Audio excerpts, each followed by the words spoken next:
C'est bien de vous retrouver pour une autre émission en attendant qui nous aide à avoir une meilleure relation avec Dieu à travers des versets bibliques et des exhortations. Je m'appelle Nirva. L'être humain est divisé en 3 parties: l'âme, le corps et l'esprit. Mais qu'est-ce que l'âme? L'âme est fondamentalement notre esprit, nos émotions et notre volonté. C'est qui nous sommes en étant qu'être humain, mais il est aussi utilisé pour exprimer Dieu. Il est vrai que nous prenons soin de notre corps physique qui est le véhicule qui porte l'âme. Nous faisons de grands efforts pour bien manger et faire de l'exercice, ce qui est bien. Nous devons aussi dépenser cette même énergie pour prendre soin de notre âme, qui est le vrai nous. Aujourd'hui, notre thème est la santé spirituelle et nous allons parler de 3 étapes pour garder notre âme en bonne santé.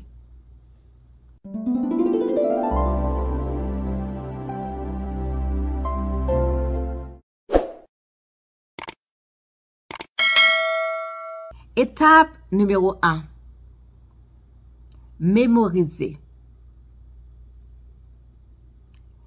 Pour avoir une âme en bonne santé, nous devons nous rappeler que vouloir nous-mêmes faire plus, être plus, repose sur la fausse prémisse selon laquelle, par notre propre force, nous pouvons atteindre les résultats spirituels souhaités. L'Écriture nous rappelle ce qui est vrai dans Jean 15, versets 5 et 6. « Je suis la vigne, vous êtes les branches. Si vous demeurez en moi et moi en vous, vous porterez beaucoup de fruits. Car sans moi, vous ne pouvez rien faire. Si vous ne demeurez pas en moi, vous êtes comme une branche qui est jetée et qui se dessèche. Ces branches sont ramassées, jetées au feu et brûlées. » Malgré les bonnes intentions que nous pouvons avoir pour contrôler notre santé spirituelle, tant que nous opérons dans notre chair sans Dieu, nous ne pouvons pas atteindre une véritable croissance. Un abandon quotidien de notre volonté à celle du Christ est le premier pas vers une âme saine. Nous devons cesser d'agir selon nos efforts humains et reconnaître que ce n'est qu'en recevant une dose quotidienne de la grâce de Dieu que nous pouvons demeurer plus profondément avec Christ. Lorsque nous opérons à partir d'une posture consistant à recevoir cette grâce, notre âme ne peut plus dépendre de nos propres efforts ou mérites pour grandir. Demeurer en Christ est la seule véritable source de vie dont notre âme a besoin pour porter du fruit. Et Éphésiens 2, verset 8 nous dit ceci. « Car c'est par la grâce gratuite, c'est-à-dire la faveur imméritée de Dieu, que vous êtes sauvés. » Cela veut dire délivrés du jugement et rendus participants au salut de Christ par votre foi. Et ce salut ne vient pas de vous, de votre propre action. Il n'est pas venu grâce à vos propres efforts, mais c'est le don de Dieu. Étape numéro 2. Renouveler. La culpabilité et la honte sont 2 obstacles qui étouffent généralement les âmes saines. Souvent, nous sommes nos pires critiques.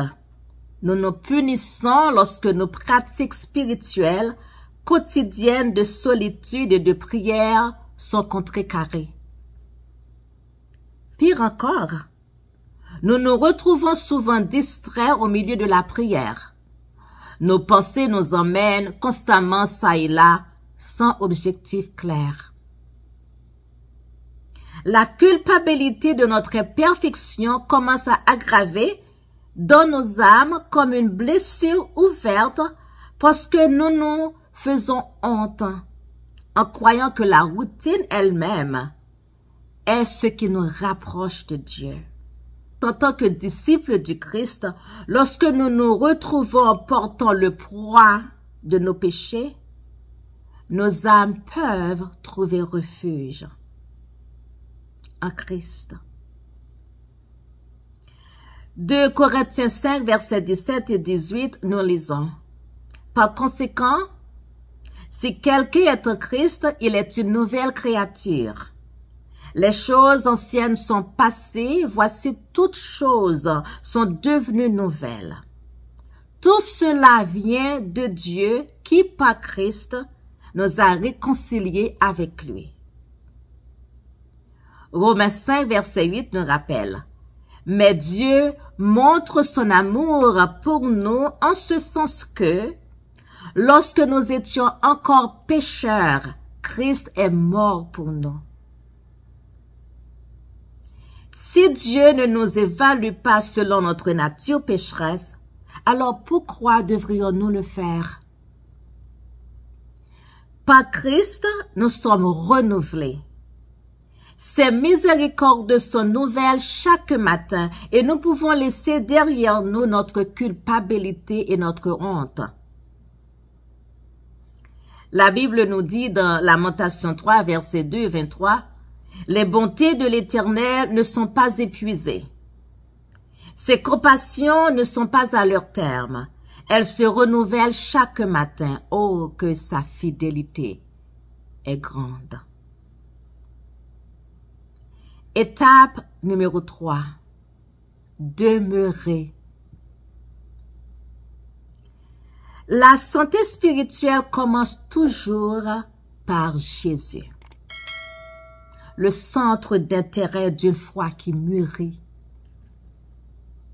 Lorsque nous nous retrouvons spirituellement léthargiques, c'est généralement le résultat d'une perte de concentration sur lui. Pour raviver notre ferveur spirituelle, nous devons surmonter les obstacles qui nous ralentissent.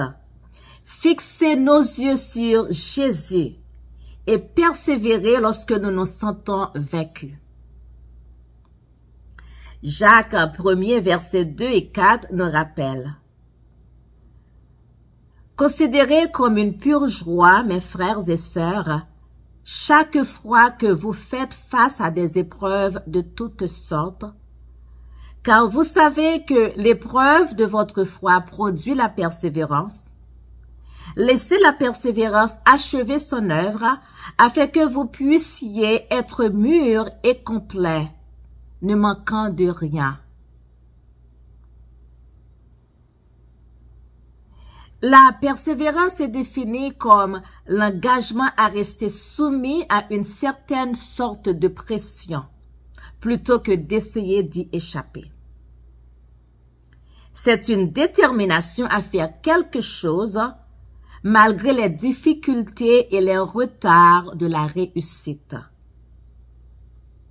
Par conséquent, lorsque nous nous sentons découragés dans notre marche chrétienne, répondre avec une foi persistante en ce qui produit un caractère éprouvé et des fruits spirituels. Dans Hébreux 12, verset 1er, la Bible nous dit ceci. « Rejetons tout fardeau et le péché qui nous enveloppe si facilement.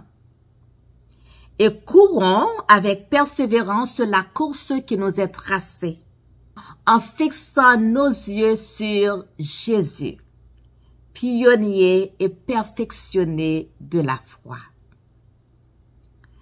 Nous lisons dans le psaume 16, verset 8, « Je garde toujours mes yeux tournés vers le Seigneur.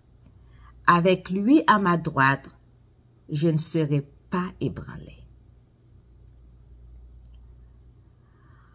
En tant que chrétien saint en Christ, mais toujours en croissance, nous aurons besoin d'un petit coup de pouce dans ce voyage vers des âmes saines. Si nous nous rappelons de nous abandonner à la volonté de Dieu, vivre chaque jour comme de nouvelles créations, renouveler chaque matin par la miséricorde de Dieu, et fixons nos yeux sur Christ avec une persévérance constante pour demeurer, nous porterons du fruit spirituel et grandirons. Que Dieu vous bénisse et à la prochaine.